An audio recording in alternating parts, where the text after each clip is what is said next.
Welcome. Thank you so much for joining me on this socially delightful podcast. I'm Jewel, human connection enthusiast and your host, and this show is all about delighting in yourself, delighting in socializing and others, and creating truly supporting, delightful friendships and relationships, even in our modern world with our modern stress. In this podcast, we have fun creating a new culture of living social delight. Now let's dive into how we're going to do that today. The second I start recording, I get a phone call, and apparently the one time I didn't put my phone on Do Not Disturb. And it's a scammer. Thank you, scammer! Okay, hi! Welcome back to the Socially Delightful podcast. I am truly delighted that you joined me today. I am in this... If you can't see it, I'm showing off my favorite. It says embody. That's what it says right there with an I. It's spelled super funky. Favorite onesie. See, it goes all the way down. I'm so comfortable, and we're going to be talking about a topic today that used to really make me so uncomfortable. I think I spent the majority of my time wondering about this, questioning about this. So I'm so excited to talk about it today. Today's episode is truly one that is near and dear to my heart, y'all, because today's episode is about how to click with more people. Now, why did I obsess over this? Because I literally thought if I charmed enough people, I would start to feel worthy and like myself. Really cute of Pastual, right? So in order to really do this story justice and really blow your mind, this episode is going to be covering things like why charisma tactics. Like, I don't know if you've ever Googled, like, how do I click with more people? How do I get more people to like me? Like I did, I'll admit it. And there's things like how to have a conversation, how to captivate people, etc. Those kind of articles. Yeah, we're going to be talking about how those charisma tactics can actually hurt our self-confidence. We're going to be talking about what clicking actually is. We're going to be demystifying it all. We're going to talk about how to create clicking with more people. And we are going to be talking about some of the best charisma hacks. Again, the science here. But in a way to use them that will actually fuel your self-confidence. All right? So this episode truly is for introverts, extroverts. It's for anybody that has ever thought, I don't know if I can swear this early in the episode with YouTube. So, anyone that has ever thought, how the fudge are they so likable? And how can I feel that way too? How can I be that way too? How can I click with more people? This is for you. Again, not to make others like you more, but for you to be more meaningfully connected and socially delighted. That's what we are all about.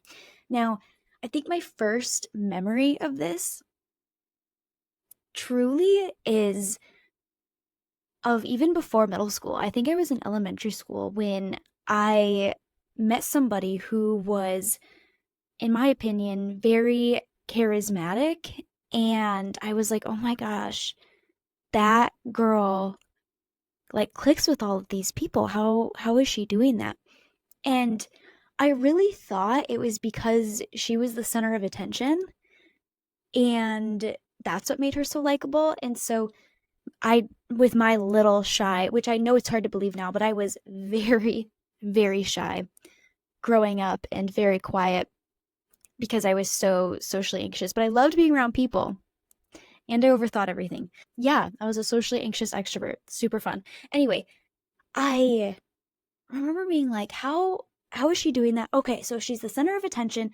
I can do that. I can go be the center of attention and get people to like me. Plot twist, that was not it. But I remember this, and I honestly, into my middle school years, high school, college, and even after college, I was obsessed with figuring this out because I really, like I said at the beginning, I really thought that this would help me feel confident in myself. If I could do what they were doing and get other people to like me, then I would be good, right? I'd feel confident. I'd feel loved. I really wanted to feel loved.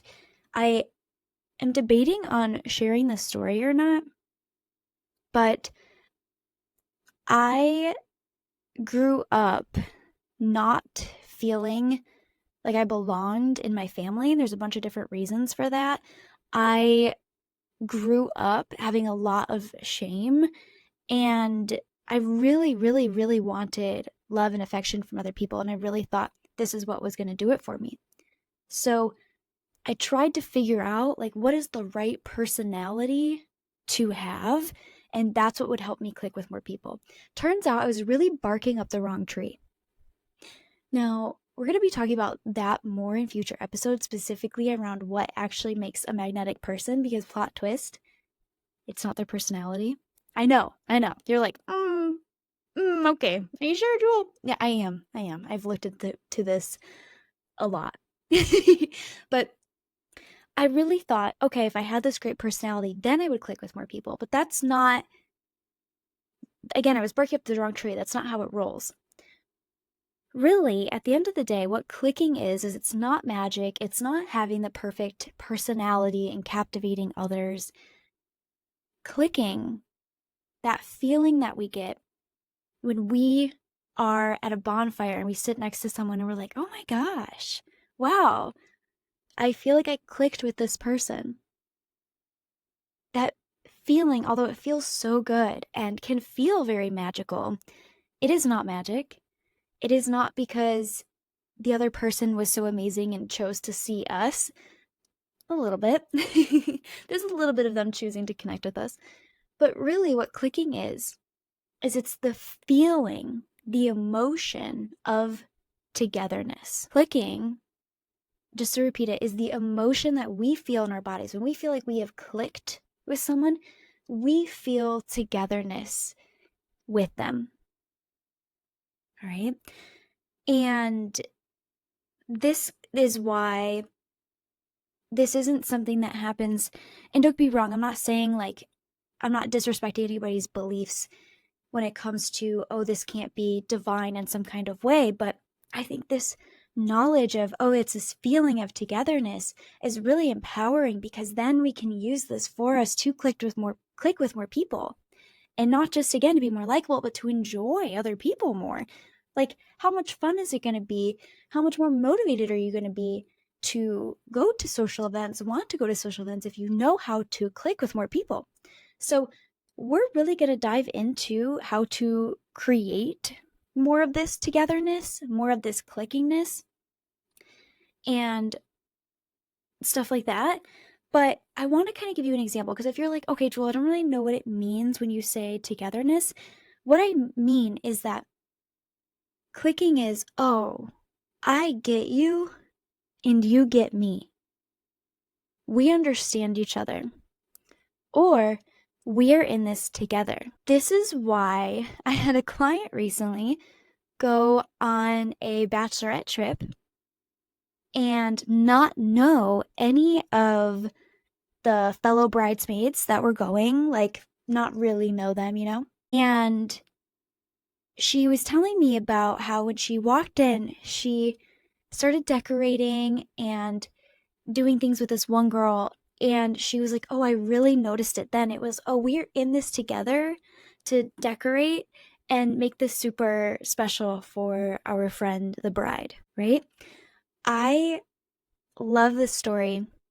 I have a childhood best friend I've had forever. Hey, Katie. And she has another best friend. Some of you might be hearing that and be like, oh, girl, oh my gosh. And I think as well, this other best friend, I can't, exactly speak for her, but I think there was a little bit of nerves or a little bit of, oh gosh, like, now that we're all together in the same room, like, is there going to be some level of competition?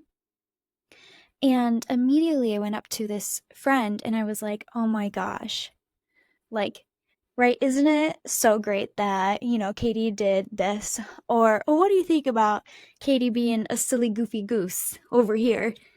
And I was like, oh, thank God she has us. I want you to hear it in that sentence. Thank God she has us. It created this. We are in this together here supporting this person. I now call that girl my bestie-in-law. Right? So fun. So togetherness, clicking, it happens not just from similarities or commonalities, but from, oh, again, we are in this together, from I get you and you get me. This is why sometimes people, when they go through sorority recruitment, for example, when they go through sorority recruitment and they pair up with a girl that they don't know, maybe they're like walking in and they're like, oh, you're going to that, I'm going to that, want to come in and sit together? Okay, cool. Tell me about this. Tell me about, what sororities you're really wanting. They are in that together, right? So there's a lot of barriers that actually get in our way of this togetherness. And like, again, we're going to dive more into this, but hopefully that started to make sense to y'all of what this clicking feeling really is. But let's talk about part of the reason why charisma hacks and articles about how to have a conversation, how to captivate people, can often hurt us rather than help us. And here's part of the reason why. Overthinkers are going to overthink. The people often reading those articles, myself included, are reading those articles to feel more confident, not just captivate people, but to feel more confident and connected to others. And those actions, even if they are so good, and even if they are correct about like your body language or whatever it may be, if you are trying to do that thing to feel a certain type of way, here's what's going to happen. And I know this so deeply because clients have told me this over the past 4 years. I can't tell you how often clients say this to me. And I know I did this a lot. Where I would go and I'd be like, okay, I am, going to have my shoulders back, stand super tall, make sure I say things very, eloquently and, kind of raise the volume of my voice. But I was constantly thinking about, oh, am I doing those things? And overanalyzing myself, that I wasn't like really feeling more confident and I wasn't feeling connected, let alone present. I was still in my head overanalyzing, am I doing this right? Am I doing this hack to connect with more people right? Doesn't sound very connective, does it? And so often we do these things and they don't really fully change the way we feel in our bodies. So then we're like, oh man, see, I really just can't connect with people. I'm just not meant to be charismatic. I'm just not meant to click with more people. That is not the case, my friends. It is definitely not. Now, this is just one of the, like I kind of showcased so far, this is a little bit of some of the thought barriers that get in our way of really clicking with people. So you can kind of see some of the thought barriers that we have to creating this togetherness, to feeling it, to having that, oh my gosh, me too. You get me, I get you, we are in this together kind of mentality and experience, right, of clicking. So some more that get in the way is when we go and we think, oh, we don't have much in common. We don't have much in common. This can stop you from feeling like you click with even friends that you've had for years and years, right? Sometimes it's, oh, I want to have a friend that's also into rock climbing like I am. But sometimes it's just, oh, we don't have much in common. A side quest here, because it's important. I had a client who was like, oh, I haven't had kids. I am still really involved in my career, and my best friend is becoming a stay-at-home mom. Like, we don't have much in common. And I said, honey, boo boo, baby, child, is that really true? I really want you to question that. Is it really true that you don't have anything in common to connect with this person on? And one thing that we realized is, oh, we are going through transitions. I'm transitioning in my career, and this person is transitioning as a stay-at-home mom. And our identities, her identity as like a mom, and my identity in this position are shifting, and we are both like facing changes in this way. That is something you have in common as far as experience goes. May it be that, oh, they don't like get the diapers, or they don't get the HR, politics, etc. of the corporate ladder. But what do they get, right? So we don't have much in common is a thought barrier to clicking with other people. Furthermore, another thought is they don't get me, which is kind of obvious considering that one of the thoughts that creates this togetherness and clicking is, oh, they get me. They don't understand me. And this happened actually as well when I really started my business. I was like, oh, my friends don't understand. They don't get it. They don't get me. I can't talk to them about this. And that really held me back in my connection with them. Now, at the same time, I do think it's important to have friends in which you can talk to about common experience, whether it's grief or business or whatever it may be. Those bonds and those connections can be really special.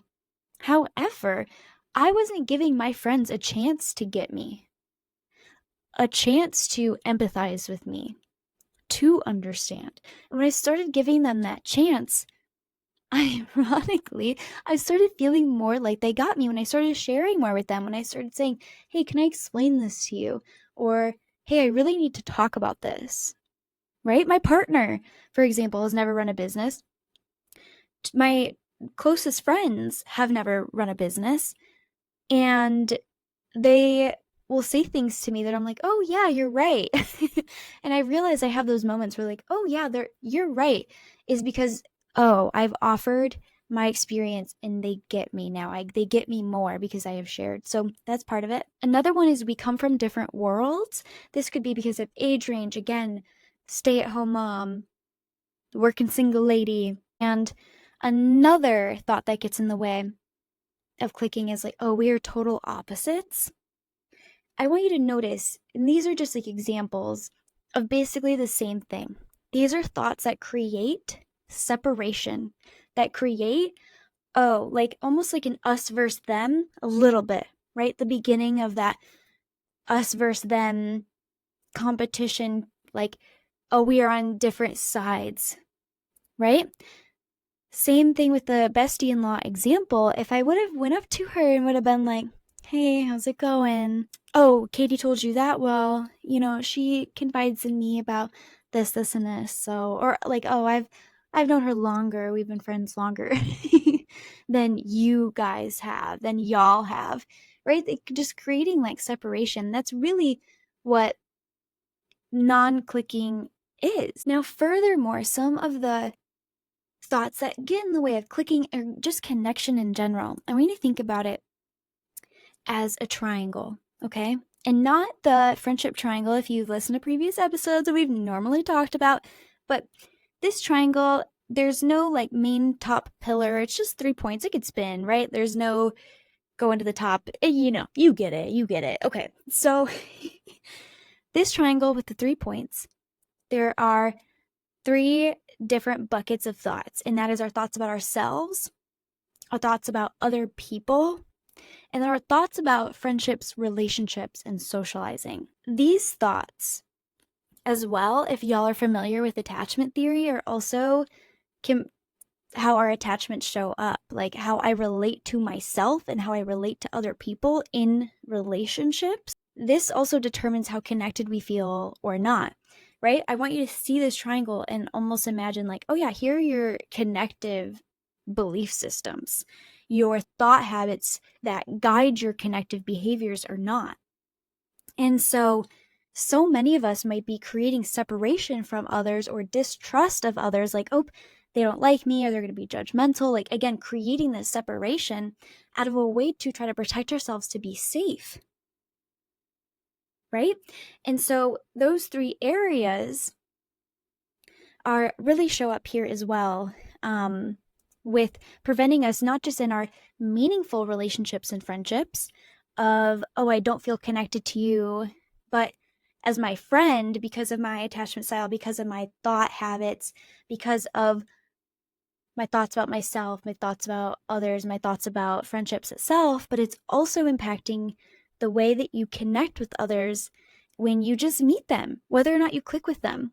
This is why I help clients do this work to change their belief systems, their buckets of thoughts about themselves, thoughts about others, thoughts about friendships and relationships, and using the evidence-based tools that I have, using the knowledge about understanding their brains, their particular brains, and the primitive ways that they show up, which, by the way, is so helpful. It releases so much shame rather than, oh, something's wrong with me for this. Oh, this is my brain. So helpful.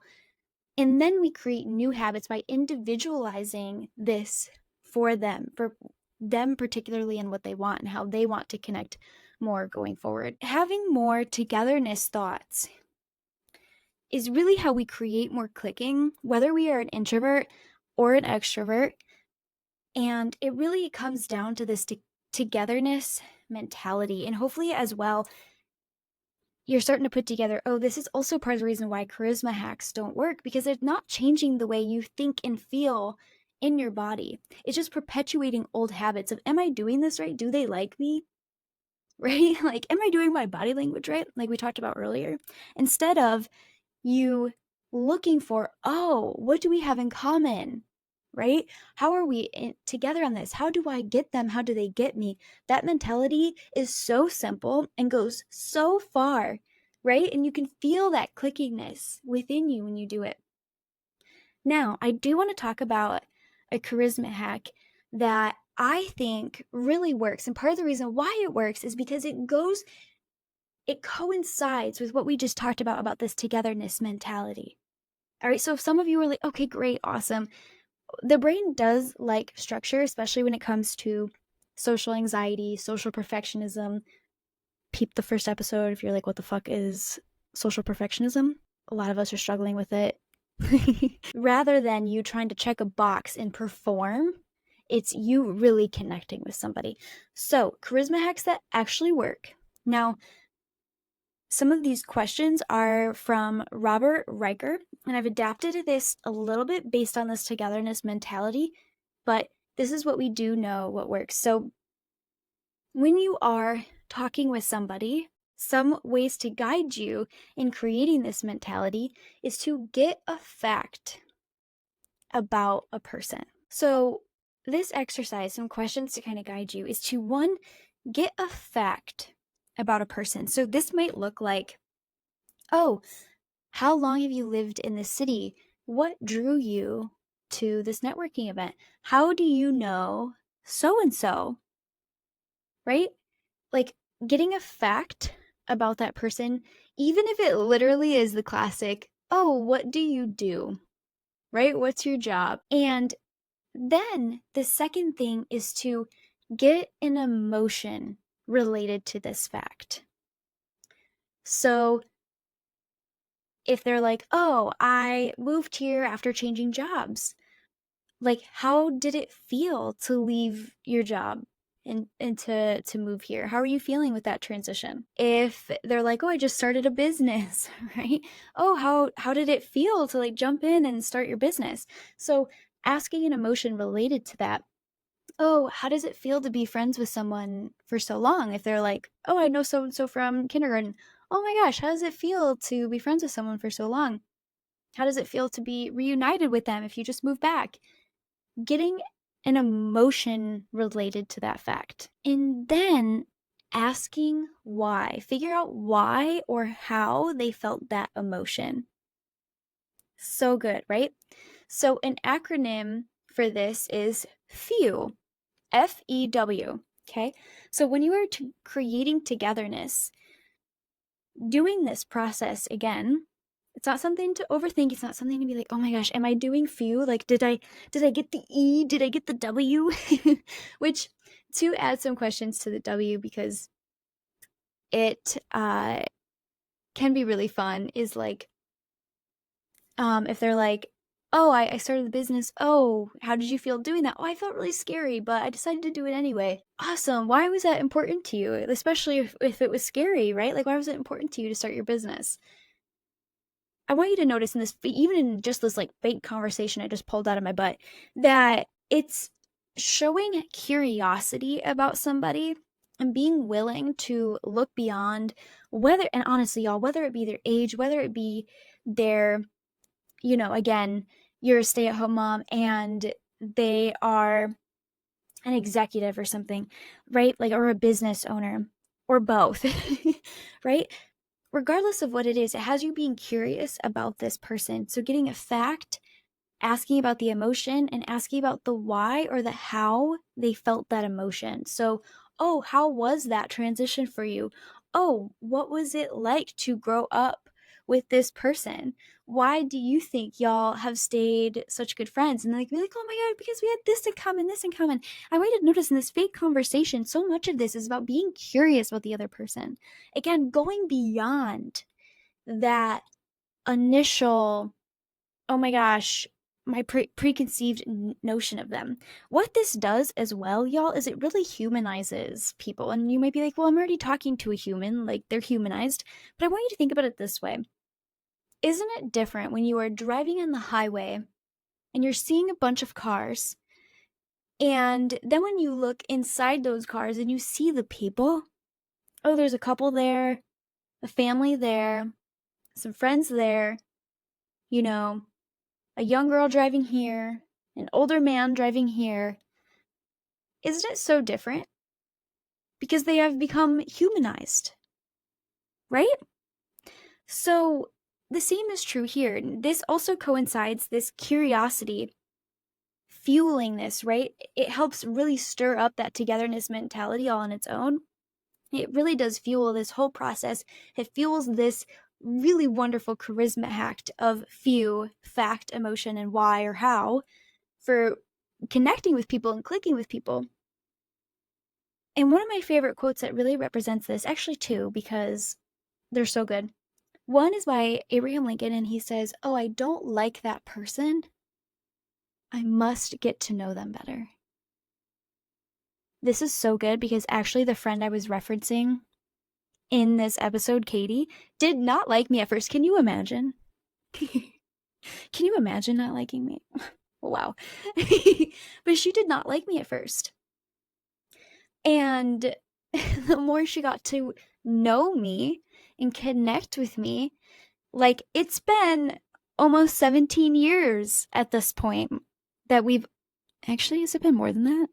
I don't know. But it's been a long time of us being so close. This is so true. I don't know if y'all have ever done this, but I can't tell you how many times I've been a part of a group, but I've been like, oh my gosh, I don't like that person in this group. And the more I have spent time with them and gotten to know them, the more I see them, I understand them, the more I like them. Another quote that really represents this is to know someone. I don't remember who said this, but to know someone is to love someone. To know someone is to love someone, to know why they do what they do, to know how their lives have impacted their values, to know all of these things about them. It doesn't mean you have to love every single thing about them, but it does humanize them, right? And the same thing here, like we can't connect with people that we're just seeing as stereotypes. We can't click with people that way. This is why this process works. Whether you walk into a room and you see, like if I were to walk into a room right now, and I were to see a girl in like a little embody jumpsuit like I am, and say she's around my age, and then all of a sudden she's like, yeah, I'm really into true crime. I might be like, oh my gosh, we have so much in common. We're so similar, right? And have that togetherness there. But this is why this process works. This togetherness mentality, this process of clicking, of few, right? Fact, emotion, why and how they felt that emotion. This is why this works with anybody that you really meet, anybody, right? That doesn't have to appear to be so similar to you to start with for you to really click with them of, oh, we're in this together. They get me. I get them. It's this process here. It becomes humanizing them more, being curious of them. So this whole approach, this charisma hack of few, this togetherness clicking mentality that we are talking about, this, you can kind of tell, some of you might be able to notice, kind of automatically comes from, even in the examples I gave today, comes from some level of, if you will, enjoyment or warmth, right? Oh, I am and enjoying seeing you and connecting with you, the person in front of me. That is a very like warm thing to do. You have to put your guard down of, oh, I need to impress other people and look cool here, which is not charismatic. A huge part of charisma, there's actually 3 components to charisma that we will be talking about in future episodes. One of them is warmth, being warm with somebody, being inviting, welcoming, enjoying yourself and them. This doesn't necessarily, though, mean a positive attitude, right? I don't want some people to take that away from this episode, because I don't want you to think, oh, I need to be in the best mood, or if I am feeling down or tired or overstimulated or burnt out, that I can't practice this, because you can, and it will fuel you. Your emotions, as far as like what you were going through in your life, like we can still hold space for those. Those don't need to go away. You don't need to be feeling super positive in order to apply this, in order to shift your mind a little bit, because a little bit goes a fucking long way of, oh, they get me, I get them. We're in this together. I see them, they see me. I'm going to apply this charisma hack, this clicking hack of few. Right? This is coming from a sense of warmth. This, which also makes a lot of sense, because I think as well, we are also kind of naturally curious when we are feeling warm towards another person, and vice versa. When we're curious, we're tending to feel a little bit warm. And so I want you to think about, with everything we've talked about so far, how you would show up when you were applying the work that we talked about today, and how much magic that could really create for you. Because what are you more likely to do? You're also more likely to apply other charisma hacks of speaking up when you were talking to them, of making eye contact, of maybe even like lightly touching their arm or encouraging them, or sharing a, oh yeah, me too, I totally get that kind of sentence or thought, right? You are more likely to do some of the natural charisma hacks that help you click with people when you were just doing these basic things, right? It's amazing. I want you to think about what it would be like for you if you did this just one time. How you would feel energy-wise, how you would feel connected to other people, what difference that would make. Just doing it one time, practicing the work that we talked about today, just one time. Then I want you to think about doing it like 3 or 4 times. What that might do for you in your ability to enjoy yourself, enjoy others, and enjoy socializing. What that might do for your energy, right? And then I want you to think about practicing this for years. For 6 months, years. What that would do for you. And I'll tell you what, I know from personal experience for myself and watching my clients, what that does is it opens up so much for you. And it really helps you get out of your head and actually into connecting with others. This tactic here, if you let it, it will help change your life, right? And it doesn't mean that you're going to go after 6 months of practicing this, that you're going to go and you're going to become a better version of yourself than you are right now. But what it's going to mean is you are going to become a socially delighted person. I know it sounds cheesy, but it's true, y'all. You're going to become a socially delighted person because you are really connecting with more people rather than trying to do social situations right. You are clicking with more people and enjoying the process. And it becomes so much more about, oh, I see this human in front of me. I connect with this human in front of me, rather than I need to make these people like me. Now, I am also saying this tactic is so helpful, but a huge thing that really fuels this practice, that really makes it easy breezy, beautiful cover girl, that really makes it so fun and is so helpful, is also de-shaming and having a wonderful relationship with yourself and your emotions.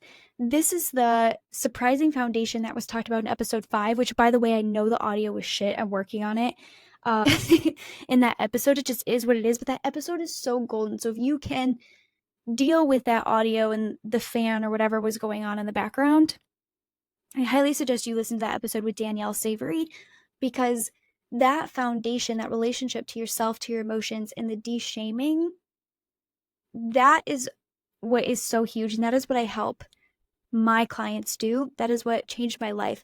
Like, truly, if you will, I want you all to think about the 3 components here. And that is my relationship with myself.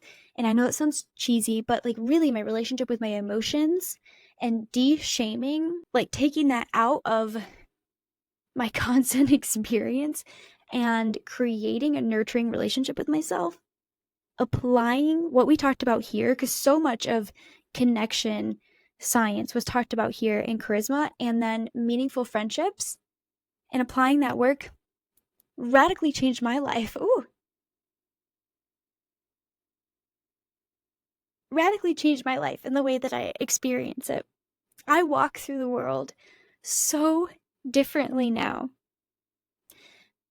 I'm not trying to get approval, and it's not that I've surpassed this level of, oh, I don't care what people think. But I have my own back so much more. I enjoy other people so much more. I don't overthink things. And when I walk into a room, even if there is another person there, whether they are the center of attention or whether they are so magnetic and they are clicking with other people, it doesn't matter. Like, and it used to really matter to me. I used to get really upset about it. Y'all, one thing we didn't talk about at the beginning of this episode is graspiness, of trying to people please and get other people to like you. That's another way that these charisma hacks can really show up is, oh, I'm trying to get you to like me. I'm trying to get validation from you. I'm feeling graspy for you to approve of me. Other people can feel that energy. They can feel that, oh, this person really needs something from me, that graspiness. And I went from being so graspy, especially, I'm sure, if you have known me in my past life and you have been on the other end of my graspiness, please tell me. And please tell me what that was like for you. I had somebody tell me a few years ago, and it meant so much to me because she was like, I'm literally blown away by who you are now. And so much of it is those 3 buckets: my relationship with myself, this work that I talked about in this episode, and creating meaningful friendships. And that's honestly what this podcast is all about, right? So shout out to my new editor, Nick, for editing this, because this is the first time I did like such an off the cuff episode in this way, and it was such a mess, and I really appreciate him. And I would love to know how this episode really resonated with you, and I encourage you to go out there and apply this, because you deserve to feel meaningfully connected as you are right now. And it's not about impressing others. That's not what's going to help. It's about really seeing other people and being present with other people. And that's the most fun thing that we could do. It's so energizing. So go experience this magic for yourself. Go bask in it. Look for how you are together in this world with all of these beautiful people around you. And let me know how that was for you. I want to celebrate you in your beautiful stories and journey with this. Truly. So DM me, message me, however it feels good. I want to hear your stories on this. But go out there, you socially delighted human. You were wonderful. All right. See you next time. Thanks for joining me on the Socially Delightful podcast. I'm Jewel, and I'm truly so grateful that you came and hung out with me today. If this podcast meant something to you, it would mean so much to me if you left me a review so that way I could keep making content that you love. And if you really want to make my whole day, share this podcast to your Instagram story and tag me at Connection with Jewel so I can shout you out. Or send me a message and let me know what resonated with you or what you want to hear next. And I'll see you at the next episode.